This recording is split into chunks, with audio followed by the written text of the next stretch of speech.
पढ़ो कर्नाटक 2024 जो हमारा प्रोग्राम है, इसके लिए बच्चों की इल्मी जांच कैसे की जाए, इसके ताल्लुक़ से ये वीडियो है। बच्चों का दर्जा अगर कहानी का है तो उसकी जांच ऐसे हो कि बच्चे कहानी को रवानी के साथ पढ़ पाएँ। कहानी पढ़ते वक्त 3 या 3 से ज़ायद गलती न करें। कहानी के जुमलों को जुमलों की तरह पढ़े, न कि अल्फाज करके या तोड़ तोड़ कर। बच्चा अगर इन बातों पर साबित कदम उतरता है तो इसे हम कहानी दर्जा पर रखेंगे। उसी तरह से आसान इक़्तिबास यहाँ से शुरू करें। तरीका यह है कि बच्चे को आसान इक़्तिबास पढ़ने को दें। बच्चे के इक़्तिबास पढ़ते वक्त गौर से सुनें कि बच्चा इन बातों पर साबित कदम उतरता है कि नहीं।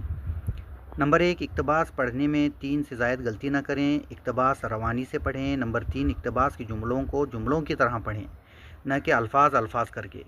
नंबर 4, बच्चा अगर तीनों अहम नुकात पर साबित कदम उतरता है तो हम कहानी दर्जे की जांच करें। अगर इन तीनों में से किसी एक में भी गलती करता है तो हम इस बच्चे के अल्फाज की जांच करेंगे।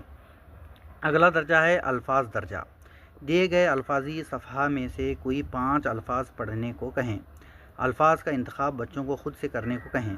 अगर बच्चे नहीं कर पाता है तो उस्ताद 5 अल्फाज को पढ़ने के लिए कहें। अगर बच्चा 5 में से 4 अल्फाज सही पढ़ता है तो इसे हम अल्फाज दर्जे का समझेंगे। अगर 4 से कम अल्फाज सही पढ़ता है तब हम हुरूफ की जांच करेंगे। अगला दर्जा है हुरूफ दर्जा। हुरूफ सफ़हा में से कोई 5 हुरूफ पढ़ने को कहें। हुरूफ का इंतखाब बच्चा को खुद से करने को कहें। अगर बच्चा हुरूफ का इंतखाब नहीं कर पाता है तब उस्ताद मदद करें। अगर बच्चे ने 5 में से 4 हुरूफ सही पढ़ा है तो हम इसे हुरूफ दर्जे का समझेंगे, और अगर 4 से कम सही पढ़ता है तो हम उसे इब्तदाई दर्जा का समझेंगे।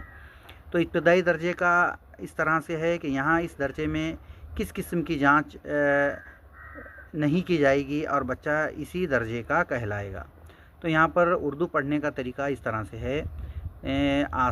पहला जो है हुरूफ, अल्फाज, आसान इक़्तिबास और कहानी। इसी तरह से हमारे जो टेस्ट लेने का तरीका इस तरह से होगा। अस्सलामु अलैकुम व रहमतुल्लाहि व बरकातुहू।